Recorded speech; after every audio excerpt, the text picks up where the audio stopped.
Hello. I have not made a video in a while because I've been finding it more comforting to give other people readings about their own energies other than my own, and while being off camera. But that's not much of a shock to me, so I'm wanting to shock myself and get out of my own comfort zone. But my energies that I have been dealing with is the Fool, the Hermit, Three of Swords, Nine of Swords, and the Ten of Swords. And just a brief overview. The Fool is a new beginning. The Ten of Swords is a closing of a cycle. The Nine of Swords is paranoia, and the Three of Swords is heartbreak. And I wrote my thoughts on these cards, just free-handed thoughts that I had and what made sense to me the most about these cards, especially the Nine of Swords is what I wanted to hit. But when dealing with the energy of the Fool and the Hermit, you often find yourself dealing with the energy of the Nine of Swords, which brings paranoia. Because when in hermit mode, it can be a great practice for creators to sit in your own energy alone and meditate on what steps to take next, whatever that may be. But we're human, and being alone isn't the easiest task. Yes, you're in your own thoughts, and that's good, but your brain isn't always thinking what you want to think, especially when dealing with the Fool and the Ten of Swords. The Ten of Swords is the end of a cycle, and the Fool is a brand new beginning. These aren't the easiest energies to deal with under certain circumstances under certain circumstances. When in the Nine of Swords, you're not letting yourself be fully present with what your initial task is supposed to be. Three of Swords talks about showing compassion to the things that hurt you. So when dealing with paranoia, retreat, be compassionate towards the thoughts, and change your perspective in a positive way. It's easier said than done, but life is not easy. If you keep staying on your intended path and not get caught up in the distractions, then things should start running smoothly. Bumps in the road are okay, just remember to be present. And then I'll read you the two major arcanas and then the Three Swords cards that I have. Card number 0 is the first of the major arcana, but it is also the last. It marks a starting point and an end point in which chaos becomes the driving force behind exploration and being open to a new cycle. The Fool represents the ability to take chances with levity. He who departs with a single bag and isn't afraid to delve into the wild and unknown. Just moved out of my childhood home, so this is very relative to me.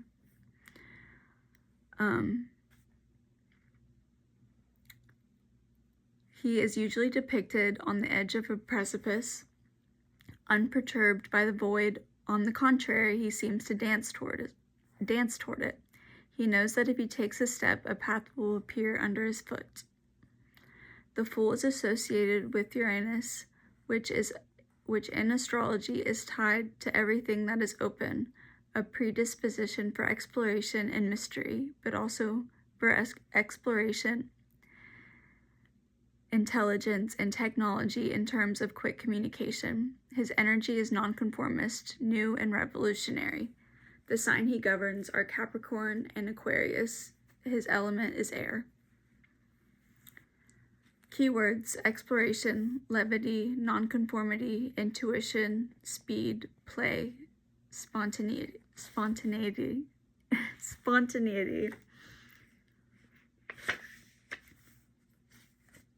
And then the Hermit.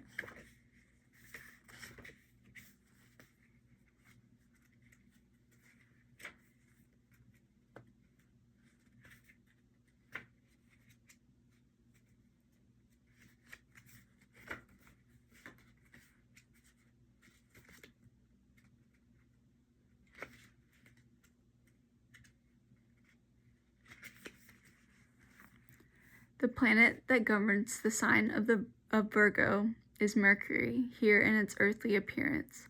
The planet of communication and speed becomes detail-oriented, able to organize resources and be forward-thinking.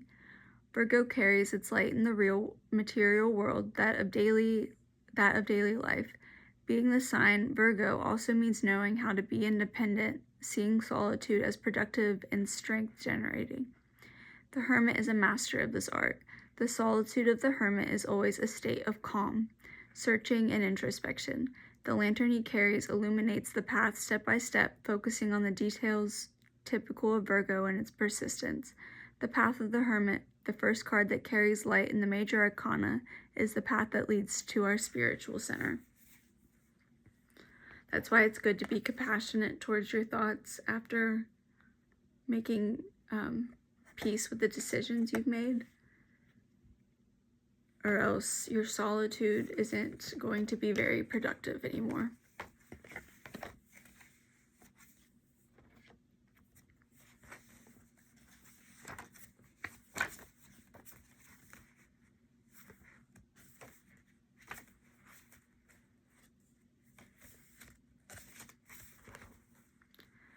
The Nine of Swords. The figure we find in the Nine of Swords is not reassuring. A person wakes up seemingly from a nightmare in the darkness of the night, and behind her there are 9 sharp swords. This is the card of anxiety, paranoia, and inner conflict. We could say that the physical and manifested characteristics of Mars, passionate creator, are found here, as well as the trait of Gemini, an air sign aimed at thinking rationally, communicating clearly, and objectively. The mind and heart meet and clash. However, we just have to remember that things are not as bad as they appear, to open the window in the morning, to let in new light, and let the shadows dissolve. It's time to reconsider the situation objectively. The Ten of Swords card falls on the 3rd decan of Gemini, the period that ends on June 21st, the summer solstice, and the festival of the sun. Here in the Ten of Swords, we see a person pierced by 10 blades lying on the ground. This doesn't seem to have much to do with the sparkling energy of Gemini or the sun, but the association attributed by the Golden Dawn is perfect for this card. A cycle has ended, and we must have the ability and clarity to celebrate a new dawn. The sun in Gemini does just that. It tells us to let go of the old, to let in the lightness of a new beginning, which falls in with the Fool perfectly. And then in the Two of Swords, we have made a careful decision, but in the Three of Swords, we must face the consequences of our choice, which are sometimes painful. In this card, Saturn, the master of limits, regulation, and responsibility, meets Libra, which presides over emotions and beauty. Although it may seem strange, Saturn is in exaltation in Libra, because being in an emotional relationship with the world means listening, observing, accepting, and experiencing pain. Without this practice, it's not possible to overcome what hurt us.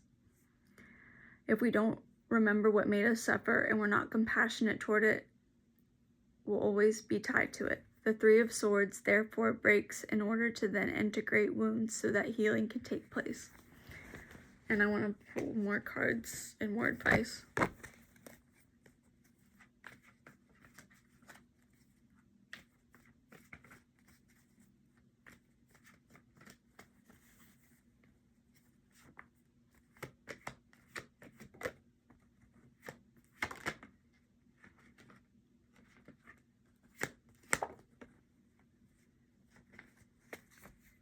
I don't take flipped cards, I take the cards that come out.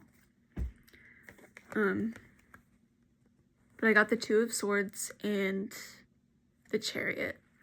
And I think the Two of Swords is relating because it's meditating on choices, and I constantly am wondering if I should continue to make videos about tarot or stay in my comfort zone and show people, I want to show people how I read the cards for myself and understand them and put them all together, but it's so much easier to give other people readings and then give them advice off of what they're telling me their situation is. And then the chariot is, I don't get the chariot very often.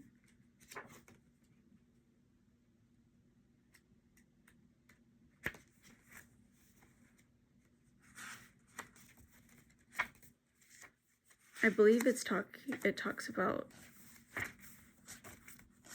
being on your own as well.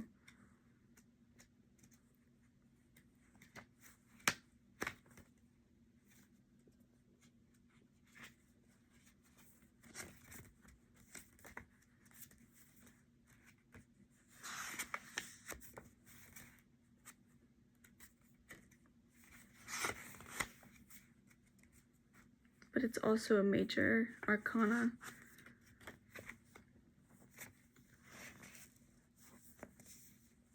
To better understand the relationship between the sign Cancer and the card number 7, the chariot, we must start from the fact that Cancer is a cardinal sign, and therefore it holds the power to start something. More specifically, Cancer is an initiator for anything that relates to the world of intuition, relationships, and emotions. Those who belong to the sign are generally sensitive and emotional. The chariot card, likewise, is a card of beginnings and great movement connected to determination and ambition. The chariot is pulled by 2 horses, which can be a symbol of the forces that move us. Only by aligning our intuition with rationality can we reach our goal. The driving force of Cancer, its emotional water, will fertilize and feed the energy we must complete.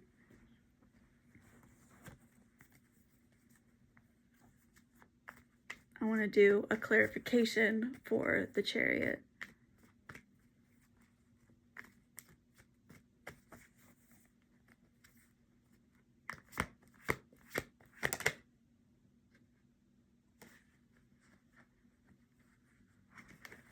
I don't take flipped cards. I want...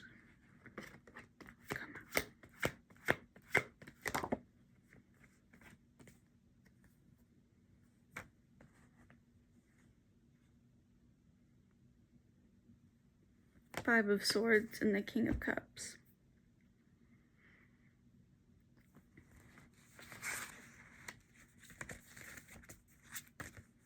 My energy is all in swords lately.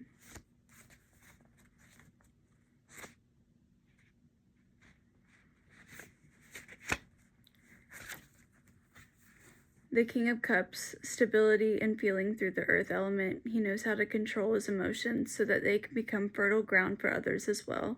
Like the Queen of Cups, he can listen, and his listening transforms and heals. He is connected to the world of the arts and uses imagination as his main power. That's why he must remain aware and not lose himself in daydreaming or yearning on emotions. He must remain firmly centered and rooted in his power. And honestly, my power recently has been giving people readings in person.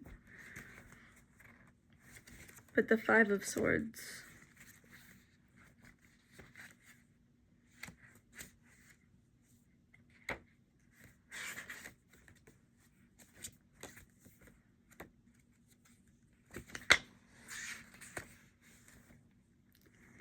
In the Five of Swords, we meet the first deacon of the sign of Aquarius, fixed sign characterized by nonconformity, vision, the ability to challenge the limits of common belief. Here the sign is accompanied by Venus, the planet of love, relationship, and exchange. In the Five of Swords, someone wins and someone loses. We do not know which of the 2 roles of interest to whoever is reading the card, defeat or victory at great cost. This seems to be the question Aquarius poses to society as a whole through its nonconformist actions. It is a card of passage, which contains an echo of the star. If we are defeated, we cannot lose faith or hope in a better world. which is great advice because I've been feeling defeated with this whole journey of being in the spotlight with what I like to do the most, which is tarot.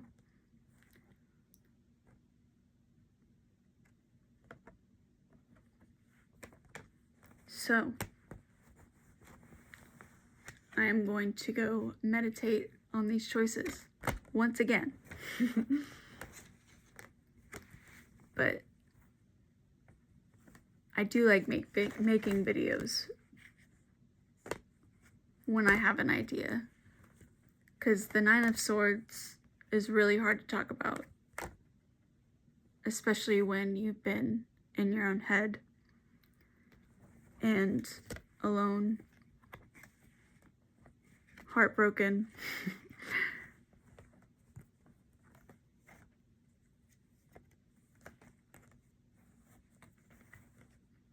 And just flat out done and ending cycles upon cycles